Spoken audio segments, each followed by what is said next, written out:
I am Coach Sess, motivated and determined, and you are listening to Words with a Mad Coach.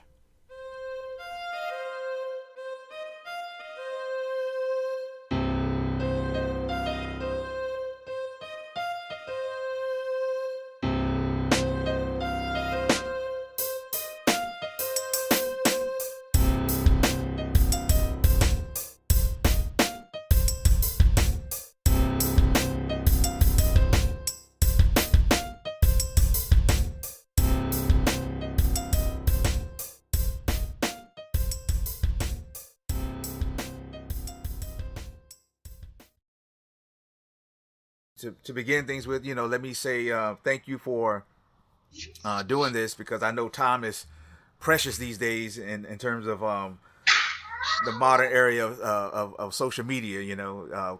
Because that's how a lot of people are reaching you these days. That's how people are finding time to train with you. So I want to thank you for doing this. So basically, I wanted to start off with you know, um, how are you spending your time these days in MMA? In the MMA world, really, I've been just, teaching a lot, teaching a lot, and working with the guys. Nothing crazy, nothing that nobody else does. Um, just the usual, just looking for the best new training regimen, the cool new tricks of the trade. Looking for whatever I can to make my guys better. That's about it. Nothing different than anyone else. Are you primarily with the Charlotte Teamroc? Are there any other outreaches that you're doing? Nope, I'm 100% with Teamroc. Nice. How long have you been with the guys in Charlotte? Man, I've been with them for about I think about 4 or 5 years. Yeah, I think about 4 or 5 years. I originally knew Jordan. Jordan's the one who introduced me. Jordan Rinaldi is the one who introduced me to Team Rock and Snake and the guys. We had the same boxing coach, and I at the time I was just kickboxing for a few years, and my main focus was just kickboxing. And he kept telling me, you need to come up to Team Rock. We got bigger guys for you to spar with, because I didn't have a ton of big bodies. And at the time it was Rodney Wallace was there, and of course Jeremy was there, and we had some local guys, Mel and Snake, of course, and Big Slim, all those giants up there. So I needed the body, so I went up there for a couple of sparring sessions, and I was like, all right, I'm gonna make the switch over to MMA. It was literally that easy. What got you into kickboxing to begin with? What got me to kickboxing is I moved to Charlotte and I moved to Charlotte in 2010, and I played basketball in college, me and my wife. And my wife just said, I think it was her way of telling me that I was fat. She was like, "Hey, there's a gym across the street." And it just happened to be a it just happened to be a kickboxing school, and a Muay Thai slash JKD school. And I went to the school. We did a free class, like two free classes, and within a week we both were hooked. And after that, it didn't take but a couple of months for them to say, "Are you looking to fight one day?" And I was like, "I sure am." And it wasn't on my mind until they asked it, and I said, "Yep, that's what I want to do." Who was that? Was that Dick Harrell at the time? Yep, that's Dick Harrell. Yeah, Yep. yeah. So what transitions you from fighter to coach? Well, I always wanted to coach. Coaching has just been something I've always been pretty good at. Even in my basketball years, I've always been coaching. So that was always the goal, was to coach. But the fighting was really just a vessel to get my name out there to coach. Now, the fighting piece didn't work out how I wanted to, but in the meantime, I met a lot of folks, and I stepped away from the gym a little bit, and then my wife was like, "Look, you should go back and coach a little bit," after I retired for a little bit. And I was like, "Yeah, that's really what I wanted to do." And I talked to Snake, and he was like, "Yeah, for sure, come back." And I was just honored that those guys even listened to me with all their years of experience. Yeah, right, right. Yeah. Um, so as far as excuse me, as far as the MMA goes, Mhm. what did you find appealing about it when you got involved with that? Uh, what's appealing about MMA is that it's a chess match, and not that the other combat sports aren't, but there is so much to think about in MMA that I don't think people realize you have to think about. For every little step is accounted for, and that I thrive in those situations. I love stuff like that. So for me, it's like I'm solving like this high level puzzle, or I'm helping my guys solve this high level puzzle. So I mean, I love that stuff. That's what I love about MMA. Nice. So I guess that just ties into my next question: is what day to day goals do you have for yourself or your students in the gym? Uh, for me, it's just about being the most knowledgeable coach that I can be. Um, like we were talking about earlier with the social media. I'm always on social media looking to see what the super high level coaches, the Winkle Johns, the Kieran Fitzsimmons, I think his name is, from CSA Gym in California. I'm even following some Russian boxers, and I'm grabbing from all sorts of corners of the world, seeing what I can do and what I can implement with MMA. And for my guys in the early stages, since it's early stages for me as a coach too, I'm just trying to implement like the very basics of boxing actually early is very important to me. So I think boxing early opens up everything else for MMA, which is kit within kicks, takedowns, all that. So I'm just really trying to, push on them. Look, we got to get our hands right first before we get anything together. So, Gotcha. mhm. So would you say that was kind of the cornerstone of your coaching philosophy, so to speak? Yep. Nice, good. I run into a lot of upcoming coaches who don't even have a basic philosophy, a basic blueprint in terms of how they achieve their goals. So it's good to know that you've got that out of the way. Right. What would you consider your day to day challenges when it comes to just working with students or just maintaining your level of professionalism? You know, day-to-day challenges, it's each student and or fighter are so different, right? So it's finding that drill or that technique, or making that one technique, making that student or fighter understand that one technique. So in the gym, they laugh at me. I'm like the master of metaphors. I come up with a billion different metaphors just to get my point across, but I might tell you one metaphor and then tell somebody else a completely different metaphor, but it's all the same end result. So for me, it's just trying to figure out that puzzle again, even coaching wise. Exactly. Yeah. Exactly. I had Will Dorsett and Troy Champney, who Black Hoist Gracie black belts in Virginia, and Mhm. I met them, through the local fight scene here in North Carolina. And one of the things they always reminded me, and I really love those guys. They said, when you get your black belt in any martial art, that's just what you. That's all about you knowing what to do. Right. But then you have to go again and get your black belt in coaching, Right. teaching others what they should be doing. And I said, wow, that was a different philosophy, and I'm glad they brought that to me back in the late '90s, early 2000s. Yeah. Um, how has it been working with Jordan in the UFC? That's a different level of fast paced moving when it comes to a promotion. So how's it been working with that whole interaction? It's awesome, man. They have that stuff run so well. I mean, this is the second time I've cornered Jordan in a fight. I cornered him in Mexico City, his last fight, and I mean, you can just tell they're so professional. They have everything on point. Everything is looked after. There's nothing that the fighters really have to worry about on those fight days. And obviously, we were a little lucky because we were a local guy, so Jordan didn't have to do too much, and neither did we. But they're just so on point with all that stuff. It's amazing actually, but it's not surprising at all. Gotcha. Any other prospects locally or even potentially on a regional level that might, get there one day?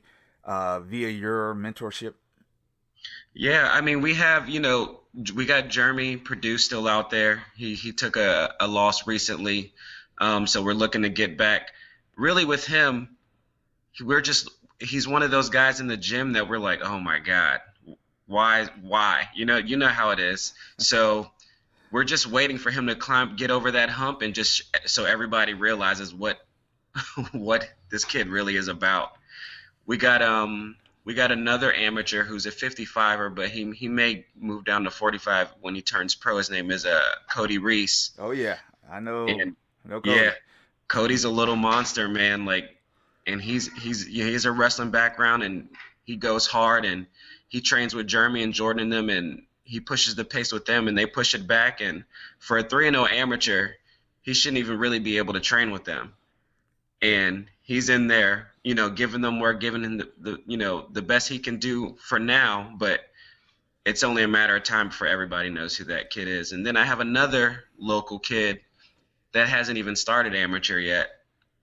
Gotcha. His name is Nick Weiss, and I've had him since day one. And he'll probably get some fights this summer. So his name will get on the scene locally he's from upstate New York. He's a friend of Shane Burgos, actually, from Tiger Schulman's. Nice. And he's another one to watch for. And we got some young ladies coming up the ranks. Nicole Rose, she hasn't had a fight yet either. We call her Nicole Rose, but she's looking to get her name out there as well. Good. So we have some good things coming. Nice. So Fight Lab 58 is in your backyard on March 17th. You got anybody on that? Yeah, we have Angel. I believe Angel Garcia's on that card. He his last fight was at Marcelo's card. It's slipping my mind. The name of the card is like Fight for One or Fight to Win or something like that. Mm-hmm. It was over in Hickory, and he won via footlock. That fight. I saw that. I saw that online. Yeah. So he's another tough one he's been at the gym longer than me.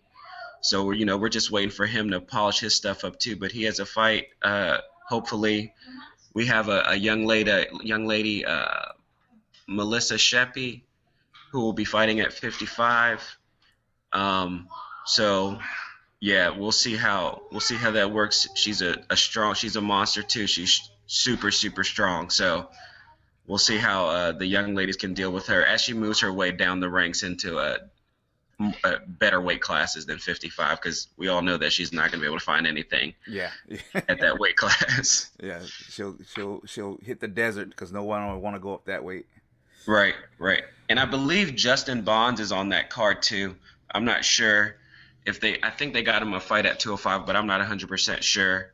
You know how that goes. But he fought on that same card as Angel, and he had a first round stoppage. I was impressed with that card because I think you guys had like 5 or 6 guys on that card, and you went 5-0 or something like that on that card. We went 4 for 5 on that card. Wow, that's pretty impressive. That's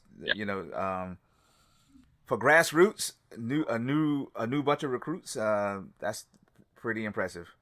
Yeah. What expectations do you have for Teamroc Charlotte, yourself, or your students for 2018? To be honest, as a gym, we're just looking to build the gym, right? Get more bodies in the gym to make it easier for the fighters to be at the gym, build that enrollment, and just focus on us, just get better. We need to get with our other Teamroc family and start working a little more with them. But other than that, just get better, man. Just get better, improve. And, every time Jeremy or Jordan has one of these high-level fights, that just makes the entire gym better, because we all learned something. The coaches, the fighters, everybody learned something from those fights. This past fight with Gregor, we all learned a ton.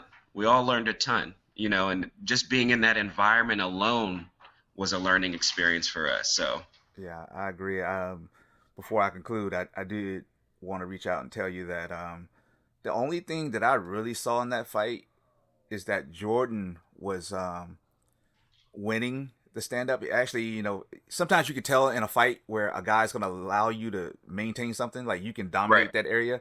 I think Jordan was the better striker, but I don't think Jordan knew it. You know what I mean? Ding. So when I watched that fight, and I'm like, he's gonna win the stand up. I was a little confused why he entertained, didn't defend the grappling portion a little bit more than he did. He beat himself up about it. He brawled. I've never seen him brawl before. To be honest, I think it was just a moment, and it's hard to explain that moment. Um, I'm not gonna say Jordan hasn't had a fair shake, but like in the UFC, his first fight was a short notice against Abel, Yeah. right? Then his next fight was he had time to prepare, and then his third fight he had time to prepare. And look, we thought we were gonna win that fight, but the skill level of the opponent jumped up drastically on a major card on main event. I mean, when his name got announced, it was every single person in that crowd was cheering for him. I think that just all affected that. I think that all played a big role. Yeah.